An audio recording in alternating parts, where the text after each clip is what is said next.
Welcome back, troglodytes, to the Trogly's Guitar Show. Today we have a 2015 Gibson SGS3. This guitar is really sweet looking. It has this jet black finish and the side pull trem like the vintage SGs have. So this was a limited edition run in 2015. 2015 is the year Gibson went crazy and put these giant wide necks on pretty much everything, and people did not like them. They weren't traditional spec'd. This is one of the few guitars that made it out that year without that really wide neck. Spec-wise, these are your standard Gibson SG. Mahogany body, mahogany neck with a rosewood fretboard.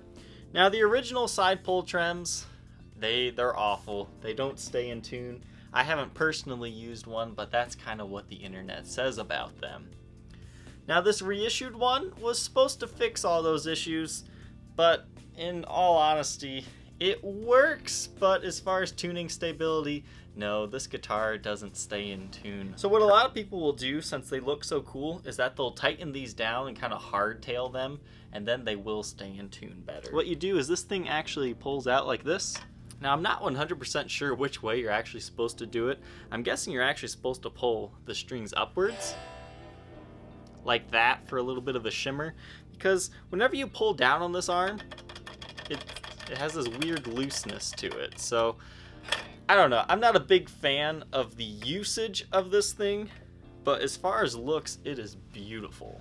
You have 3 57 Classic humbuckers in here, and they wired this the way a lot of people modify 3 pickup Gibsons, with 3 volumes and a tone. Now this knob here, that's usually your tone knob as well, is a blend knob for the middle pickup. Now, I'm a huge fan of the weird way Gibson usually wires the 3 ways, where it's usually neck pickup, middle and bridge in an out of phase type of tone, and then bridge. I like that setup. So this is kind of the first time I've really toyed with one that has this blending of it. I think this blending of the middle pickup sounds really good when it's clean, but once you're in the dirty tones, I wasn't much of a fan. Now this is a Nashville bridge, it is not an ABR1 style. So would I suggest picking one of these up as like an everyday player?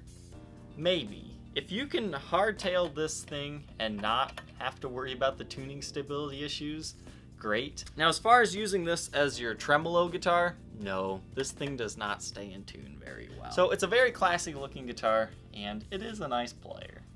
Now that we've learned about this Gibson SGS3, let's go ahead and hear how this one sounds. Our dirty tones come from a Marshall JMP 1C.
Our clean tones come from a Gibson Super Gold Tone GA30 RV.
This particular example weighs 6 pounds, 10.3 ounces, and features a more 60s profile neck.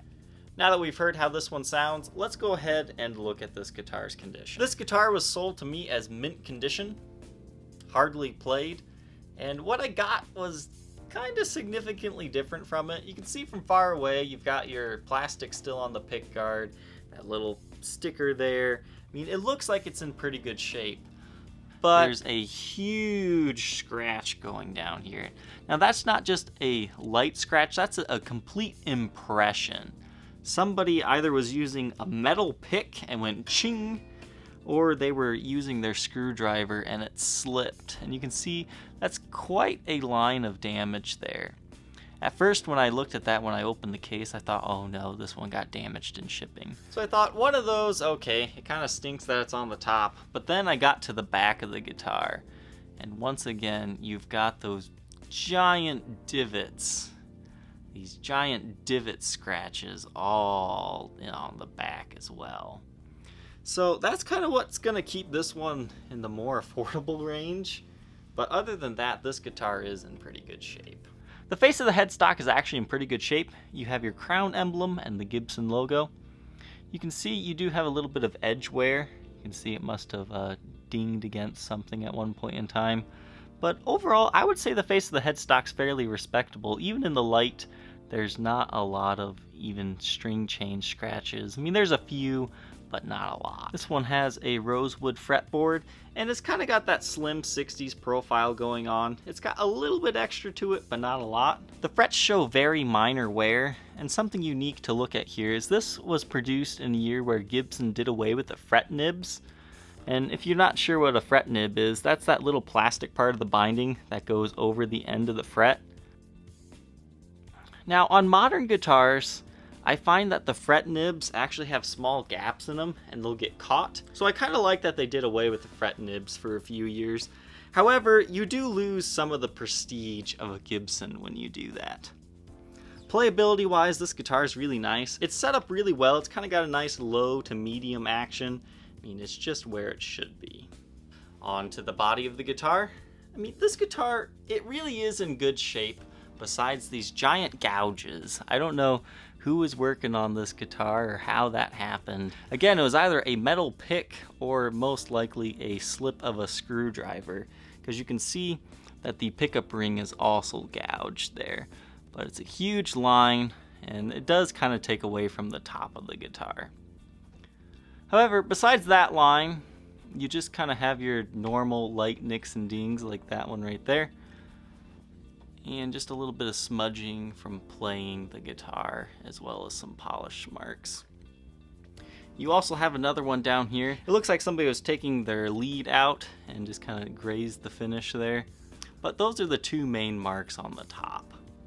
So again, you have 3 57 Classic PAFs in here, your Nashville style bridge, and a side pull trem that looks really pretty, but functionality wise, it's not the best. The plastic is still on the pick guard. You can take that off and then any little marks that you're seeing there will disappear. And I think it's also on the tenon cover one as well. The gold hardware has a little bit of wear to it, but not a lot. Most of it will wipe off. But since I just got done playing this guitar, you can see there's also some fingerprints on it. Back of the headstock here, you can see not too much wear. I'm not sure if this happened at the factory or it got dinged, but where the serial number is, you can see that the paint has kind of chipped in the number area. You can see through to the bare wood. It kind of looks white. But with the exception of that blemish, the back of the headstock's pretty good. No breaks, cracks, or repairs to talk about. You do have the typical lines forming around the original nut where it actually ends, but that's common to see on black guitars. Luckily, there's no real gouges on the back of the neck. Just your typical handling marks from me holding the guitar right now. But for the most part, fairly clean there. Now the back of the guitar, also in pretty good shape, except for these giant gouges once again. I'm not sure how those ones happened, because usually belt buckles don't dig into the finish like that. I mean, these things are deep. I don't know if you'd be able to use that heat trick to get these to pop back up or not, but you do have these giant gouges. You also have another one right there. So this is not a mint condition guitar. It's got scuffs, it's got scratches. However, this is a great one for somebody who's wanted one of these SGS3s because it's not going to be overly expensive, because it's got a little bit of wear and you don't have to be scared to play this one. We'll do a blacklight test here. Since this is kind of a new guitar, the finish doesn't glow much because this hasn't had much sun, UV radiation or anything like that. But this would at least show us pretty clearly if there was any wear and tear. You can see right here that it glows a little bit because somebody's sweaty arm has been on it. Back of the headstock, everything's good, as is the back. Not much to really look at on a new guitar, but it does kind of highlight those marks that we were talking about. This one comes with its original Gibson USA case. There's not a lot to write home about this case. It's a good protective case, but nothing too pretty. You've got a few light scuffs on it and tears in the Tolex, but overall, what you need works. 1, 2, 3, 4 latches, none on the back, with a beautiful white interior here. You've got good heel support, double neck rest, and you can't ask for much more in a case. Inside the case compartment sleeps the original paperwork for this guitar. If you think you might be interested in owning this Gibson SGS3, feel free to contact me on my Facebook page, facebook.com/Troglys, Troglys. Thank you, Troglytes, for tuning in. Don't forget to like, comment, and subscribe, and we'll see you next time. Take care.